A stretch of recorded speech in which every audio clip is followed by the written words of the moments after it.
welcome to TalentEgg Talks, coming to you live from our offices in downtown Toronto. My name's Mary Barrell, and I'm president of TalentEgg, and I'm very happy to host this chat today featuring Trevor Buttram. Joining us today is Trevor Buttram from Career Connections. He manages the program for the Insurance Institute. Career Connections runs programs to help students and recent grads learn about the insurance industry and how to hatch a successful career in insurance sector. Trevor has over 15 years of experience in career development and campus recruitment.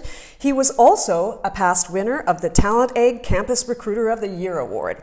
Thank you for joining us, Trevor. Thanks so much for having me, Mary. It's really great to be here. For those of you who are just tuning in now, live, you can actually ask questions directly to Trevor, and we'll try to get to as many questions as we can. You just simply put your questions in the comment section in the feed. So we're delighted to have you here, and I wanted to start off by giving you an opportunity to really speak about why the insurance industry is such a good option for young candidates looking for hatching their career. Absolutely. So the insurance industry is really a place where individuals can take their career exactly where they want to go. So it's diverse in terms of the pathways. It's also diverse in terms of the areas of insurance that you can get into. And so regardless of what your skills, your experience, and your background may be, you can always find your place within the insurance industry. So from our perspective, it has challenge and reward and stability and variety. And as we kind of move through the conversation, I know we'll touch on some of the highlights and some of the different roles and experiences. But really what I want to get across today is no matter who you are, what your skills or your experience are, we can really help you in terms of navigating a rewarding and successful career path. Now, you do that through a lot of the services that you offer through Career Connections. Can you just talk about some of them? Absolutely. So on campus, we do about 120 events a year. That ranges from everything from attending, your regular campus career fair and doing a little bit of engagement and showcasing what the industry is all about and the various career paths within it. But we also host panel conversations, niche networking events where you can get connected to employers, and also make sure that students really have a sense of where they can take their career within the sector by that one-to-one engagement with employers and with industry professionals who we call ambassadors. They share their expertise, their career insights, and a couple of tips for success to help students really navigate what may come next after graduation. Now, you also are very heavily involved in Insurance Month. Yes, it's Insurance Careers Month. It's a global movement. And so 30 plus countries are participating, and it's really about highlighting why the industry is a great place to be. We have 45 events scheduled over the course of February, so it's been a full month, but we're really out there engaging as many next-gen talent as possible to showcase that you can find your place in insurance. The other piece that I just wanted to mention is that we're on the hunt for talented, creative, motivated people, largely as a result of a demographic crunch. 25,000 professionals are eligible to retire by 2027. The majority of that are expected by 2022. So if you've got really great workplace critical skills, you're curious, you're capable, and you really want to find an industry where you can excel, insurance certainly has not only just the possibility, but the probability of finding really meaningful work. So they can actually envision a career path past just their entry-level roles. Absolutely. With that kind of retirement also comes opportunity for accelerated leadership development and accelerated growth in your career path. A number of insurance organizations have amazing trainee, internship, or rotational programs, and actually many of them are featured right here on TalentEgg. Mm-hmm. And so you also have a great deal of content that you provide on your website as well to really support the kind of education that you're doing and outreach. Yeah, there are full career profiles, videos of real-life people who work in the industry kind of talking about their career journey. There's even a quiz that you can take that'll help you I guess, identify where you fit within the industry and some roles that might be good starting points to research. And so those are a nice way just to kind of get your start and to kind of know a couple of questions to ask when you have the chance to talk to somebody in the industry. That's great. So it's a great resource for doing research before you get going. Absolutely. Just got our first question from Instagram Live. Great. What kind of internships and opportunities are available for students? Maybe you could give a little bit more detail. For sure. So insurance organizations, like any other, we hire summer students. We also have a number of insurance employers who are stepping into the co-op space, and some who have created internship programs post-graduation that are really designed to provide you with technical knowledge in an accelerated way so that you're really getting all of that nitty-gritty kind of detail and also the certifications and pieces that you need to be able to practice in the area of insurance that you would like to get into. And from there, you have the opportunity to really kind of rotate into different areas of specialization and then eventually into your final kind of role where you kickstart your career. So within a 2-year period, you could actually move from an underwriting assistant, for example, right through, or an underwriting associate, right through to an intermediate underwriter. Wow. So it's a kind of a rotational system. A number have that now, yes. Okay, and I wonder if you could talk about, we've talked a lot about soft skills and the importance of them. And could you identify which ones you think are most desirable within the insurance sector? My pleasure, absolutely. Workplace critical skills, as we've talked about, those soft skills are a passion of mine because insurance expertise isn't actually something that you can necessarily acquire in school. Right. There are actually only 15 programs across the country where insurance is embedded into the business curriculum at all, and the majority of those are within the college environment. So if you're in university, the likelihood that you have the chance to study insurance is pretty slim. So we're requiring you to have those workplace critical skills or transferable skills, if you will, that enable you to kind of step forward and say, yeah, I can handle these kinds of risks, I can handle the kinds of communication that might be required in the industry, and I also have the resourcefulness to be able to get at the information that I need to be able to take it to the next level. And I'm demonstrating that I can complete the rigor of something like the Chartered Insurance Professional designation, which exists within, which is offered by the Insurance Institute of Canada once they're working in the industry. So really, in terms of workplace critical skill, we're looking at things like that business writing or communication, so that persuasive writing, problem solving and decision making, curiosity, so really being able to ask questions and be a bit of a sponge in terms of acquiring information and being able to assimilate that into the work that you do with your customer, and as well, really seeing people who excel in team environments or being able to collaborate and ask questions of others to be able to get the job done. It seems like a kind of industry, depending on the role that you have within it, that it would really depend on different kinds of these sort of core competencies or soft skills. For example, if you're dealing with the front line of clients who are going through perhaps the worst time of their life, having that empathy and the communication to be able to be effective in helping them. For sure, and what we really suggest people do when they're thinking about a career in insurance is recognize that there are really 9 main sort of job clusters, or what we call gateway roles, that you can get into within the sector.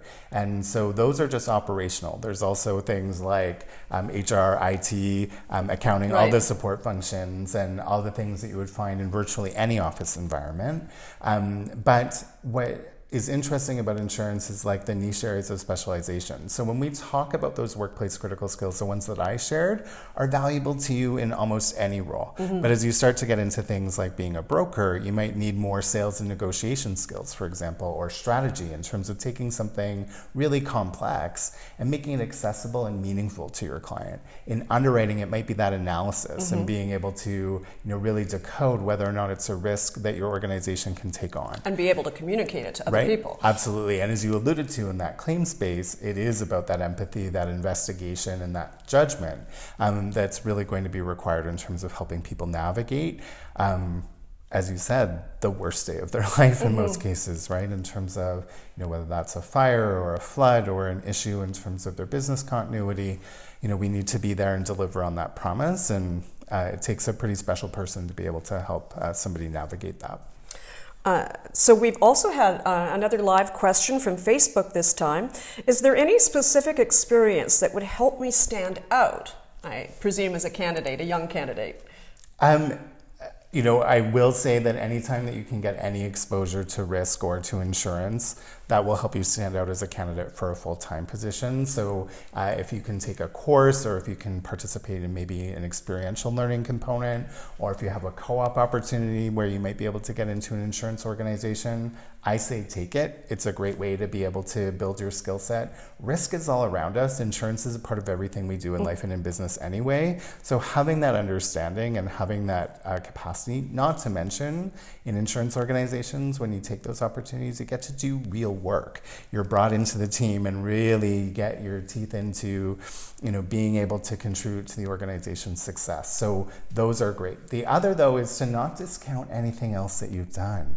If you've been a camp counselor, I can't think of anything that requires more risk management than 8-year-olds with bows and arrows, right? And so being able to spot trouble before it happens and navigate that. If you've been a lifeguard and needed to fill out an incident report, that's the start of a claims process. If you've been in customer service and hospitality and are really good with people, you might find yourself sort of in those forward-facing roles within the business with a great degree of comfort. Those are the same customers who are coming to you with insurance needs, right? So whether that's on the claims or on the forward-facing sales side of the business. So there's quite a bit of transferable skill in no matter what you've done. Construction, the building codes, having knowledge of health and safety. If you've worked in finance, it functions a lot very similarly to what a banking environment might look like. So in terms of regulatory as well as needing to meet the needs of the consumer. So all very transferable kinds of skills. So don't discount what you've already got. And that's why you really are an industry that's open to virtually almost all backgrounds. Yeah, and I don't want that to be interpreted as we take anybody. Anyone, no, correct. But it's actually meaning that it's open because it is so diverse and integrated into so many different aspects of society and our lives and business, that the requirement to make it go is actually greater than almost any other industry. As a career practitioner, that's my background. When I came to the Insurance Institute, I was asked by a number of colleagues, won't you miss working with people from different backgrounds and experience profiles in one industry? That'll be kind of boring. Insurance is actually a microcosm of the world, right? In terms of people with medical backgrounds, legal backgrounds, individuals who come at it from a space of business and finance, engineering and analytics, technology, all a part of the sector. And so the professionals who are within it, I think that diversity is actually one of our greatest strengths. Great. We have another question from Facebook. I think this kind of takes us back to all the exciting things that are happening in the Insurance Careers Month. Great. Specifically, do you have any upcoming events that you would recommend for young people? Certainly, we're actually on TalentEgg next week for an Instagram takeover. I would tune into that. We have students from clubs and groups within so much fun. Insurance organizations that are going to be sharing their perspectives and also firsthand experience about their summer internship or their connection to insurance employers and why other people may want to consider it. So you don't just have to take it from me. You can hear from people who are actually engaged in the work. The other, just to kind of pay attention to, is anytime that we're on campus, it will be well advertised and talked about. So pay attention to what's going on in your campus career center, and you'll see a number of events that are upcoming. For example, in March, early March, the tail end of Insurance Careers Month, we'll be at Rotman Commerce, as well as the Schulich School of Business, with employers coming in and doing industry-specific work. We'll also be at the Sobey School of Business at St. Mary's University with employers for a networking luncheon. So a lot of different kind of connection points where you can, again, just come out, learn a little bit more, and also start to connect to those employer brands that'll help you get those summer jobs and internships you might be after. Terrific. So you obviously have that listed on your events pages of your website. We do. We also post all of those dates as well, so it's easy to find when you might be able to attend an insurance event near you at your school, and highly encourage you to check into the Instagram takeover to hear directly from interns and co-ops from the insurance across sector. the industry. Yeah, it'll be great. Yeah, that's great. Okay, so we have another question from Instagram. How can I break into the industry? What makes a person great compared to good? I think what really differentiates a candidate within the insurance industry are two things. So one, demonstrated interest. So making connections, like showcasing like how what you've done connects to the industry, being also able to showcase, that you've learned a thing or two about it, whether it's attending a seminar through like a professional association or the institute, or maybe going to an insurance-specific event, talking about some of the folks that you've had the opportunity to have coffee chats or meet with. Those are all things that tend to stand out in terms of if you're showcasing, this is something that I know about and that I'm passionate about and can see myself getting into. That goes a long way. The other, though, what it boils down to is those workplace critical skills again. And if you can really evidence, that for me, it really comes down to that curiosity, resourcefulness, and resiliency. So if you are asking really great questions and, getting sort of to the bottom of something, or making, again, those connections between what you already have done in your career and what you're being asked to do within insurance, or things to think about, or you picked up pieces of information along the way and are synthesizing that, that's impressive. The other certainly is that resiliency, being able to kind of pick yourself up and learn from mistakes, or view what some perceive as failure as opportunity, right? And for me, that means recognizing that there's always a lesson to be learned, and you're adding to your done list. That done list is a pile of things that you can reflect on, draw on, and leverage each time that you're faced with a new challenge or opportunity. So those things really stand out for insurance employers.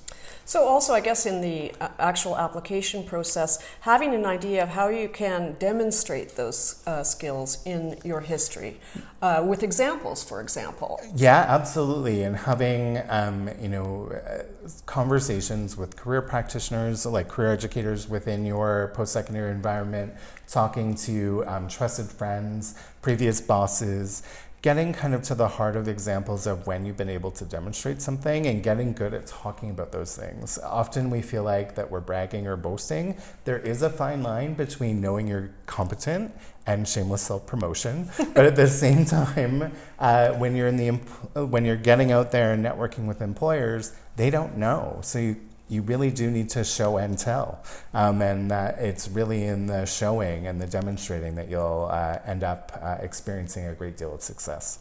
So in that first part of the question says, how can I break into the industry? Well, obviously coming to some of these events and networking with the actual professionals that are there would help a lot. It absolutely does. I think too, one of the other pieces of advice that I would have is to consider at your institution, maybe going and having a conversation with career services and asking where alumni are working.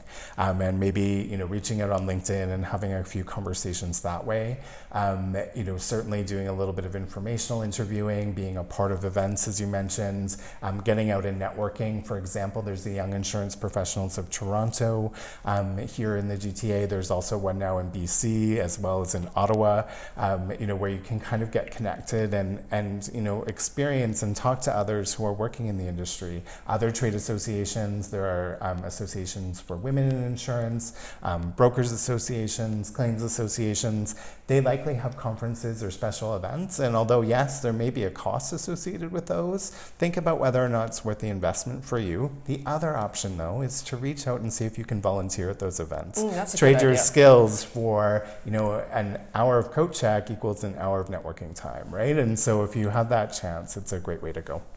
And your ambassadors are also an important resource that you mentioned, the professionals that have some expertise from experience. For sure. When you connect with an ambassador at one of our events, more often than not, they really want to stay connected with you. So it's maybe through LinkedIn, or maybe you're exchanging business cards and having the chance to connect for a coffee chat. Many will take it to the next level. As well, if you've done your research, have really specific questions, my team and I, we're a team of 4, we cover the country, but we're more than happy to connect you with folks within the industry to kind of get those questions answered if you're kind of at a bit of a standstill. But you need to show us that you've already done a little bit of legwork and know the kinds of questions that you want to ask, and we'll find somebody who can get that information for you. That's fantastic service. So we have a question here from Instagram, and I think this one will be easy for you. Where can I search for insurance jobs and internships? So good news is that we have a job site. The other piece is that a lot of the entry level and internship kind of positions are featured on our profile right here on TalentEgg. So both places are certainly a good starting point. The other is to reach out to insurance organizations themselves. From our job site, we're actually connected to over 150 insurance organizations. So you can start to kind of get a feel for what they have based on the geography and kind of based on some of the key company names that you're starting to interact with. The other, of course, is that insurance organizations are getting better at recruiting on campus. Like more than ever before, they're out there and engaging, and so they're really trying to build those brands. And we haven't had a need to be there because people stay in our industry. And so now that we're facing that retirement crunch, we're out there like gangbusters, making sure that people are discovering that this is a place where you can have career longevity and really enjoy a successful career. So when they're on campus and advertising with campus career centers, it's a great opportunity just to kind of keep your eye out and get a feel for the kinds of opportunities that might be available or specific to your campus as well. Well, we've heard from Gen Z that they're more interested in job security and having a long-term career path that they can look forward to in terms of when they're deciding where they want to pursue their careers. Can you tell me why it is that insurance tends to have this longevity among its professionals? So there are a couple of reasons. One, engagement. So 94% of industry professionals are proud to work in the industry. 97% feel that they contribute to their company's success.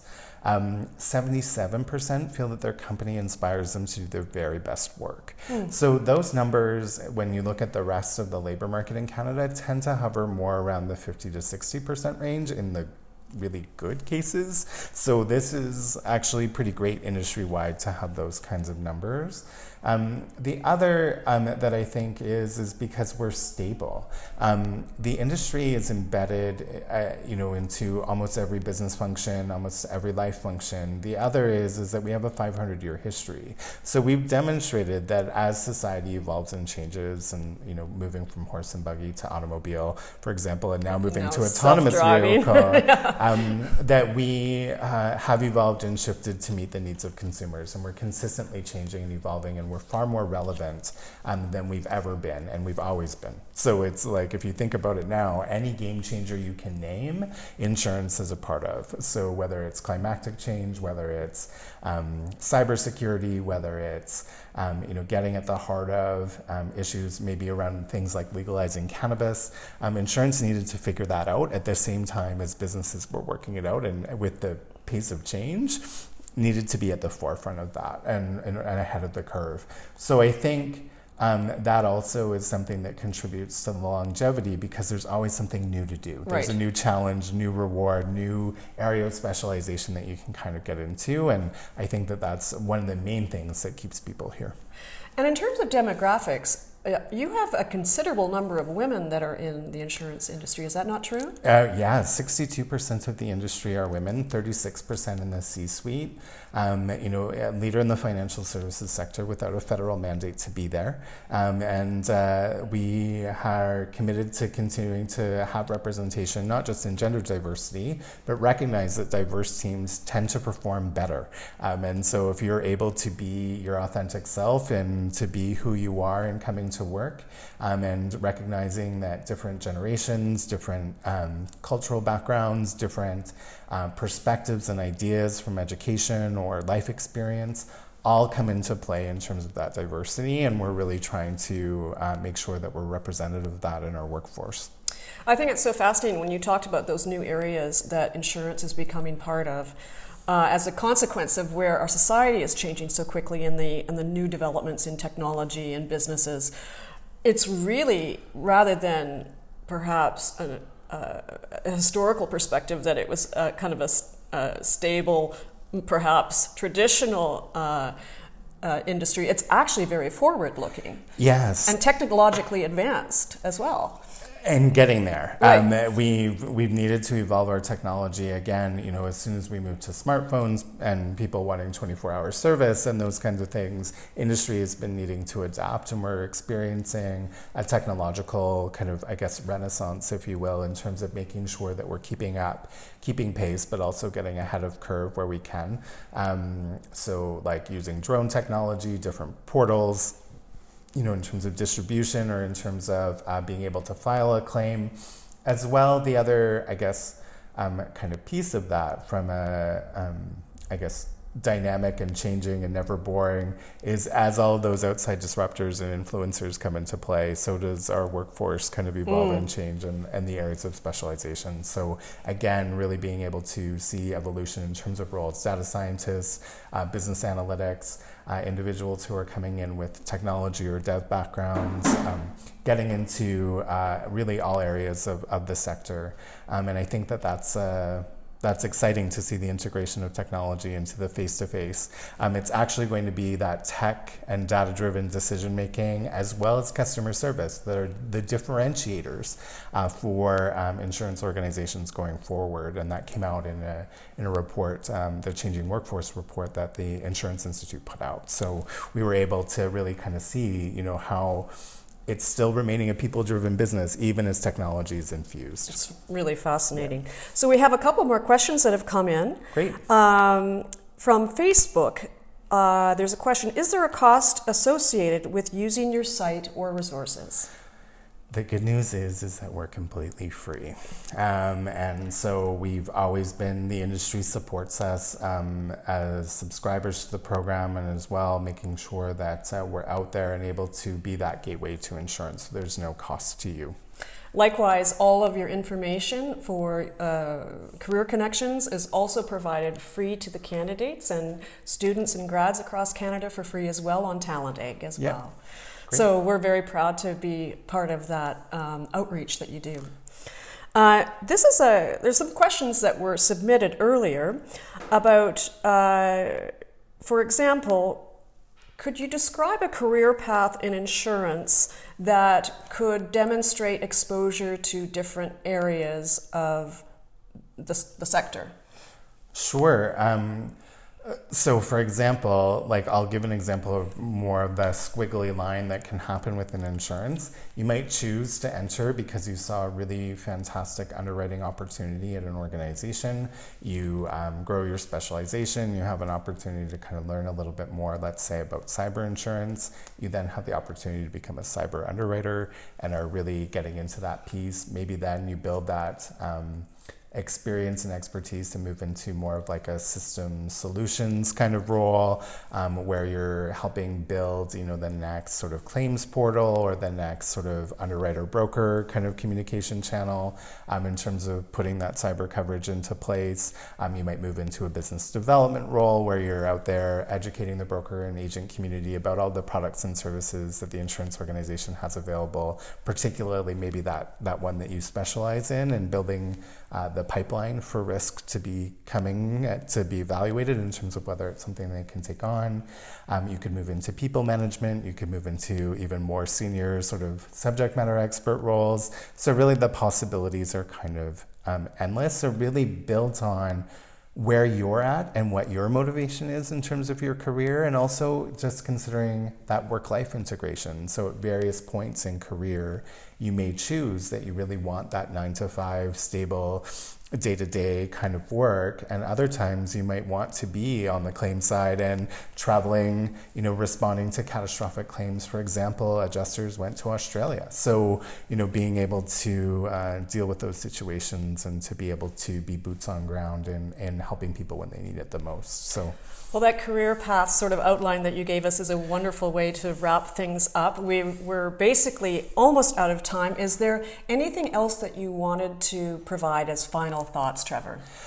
Just final thoughts is that it's a real pleasure for me, to be here and talk about insurance career paths with individuals, to answer your questions. But it's also great to be a part of a sector that's willing to do that almost any day of the week, right? It's rare to see an industry come forward as a collective and really say, if you want to be a part of us, we're more than happy to talk careers with you. So 400 plus industry professionals are ambassadors with our program. We have, a history of being able to, host events with insurance employers. I was just at one this past week where 22 insurance employers were recruiting on campus. So there's a lot of really great energy and enthusiasm for wanting to attract talent to the sector. So come and learn as much as you can and showcase how you might be a fit for the insurance industry. Well, we're so happy to have you here, Trevor, and you're such a huge resource to students and grads interested in insurance. And I want to thank our viewers for joining us today. Thanks for your attention. So stay tuned for our next TalentEgg Talks. We'll keep you posted.